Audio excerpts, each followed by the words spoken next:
These were some of the earlier African-American coaches here at MSU and really nationally within collegiate sports. MSU hired its first black head coach in 1968. There are some black kids probably that came here because I was black.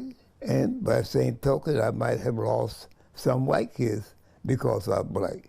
James Bibbs was head coach for men's track and field and cross country. While he integrated the sport as coach, he brought in students to integrate the sport as athletes. Herb Washington set a world record. Had 2 world records, really. Marshall Dill also broke a world record for me. From coaches to athletes, Michigan State University is one of the first schools in the U.S. to have black men and women on a sports team.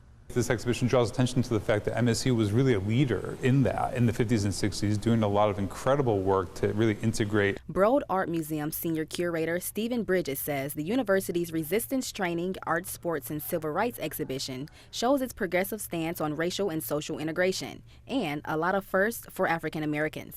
The first black coaches, the ways in which women of color also became very kind of prominent, not only within the athletic programs, but also as coaches. The first black football player integrated the sport at MSU back in 1913. Gideon Edward Smith is one of only 2 black men to play at the college level in the U.S. during that time. Former Spartan football player turned assistant athletic director Darian Harris says knowing black players were accepted in the past led to his decision to play at MSU.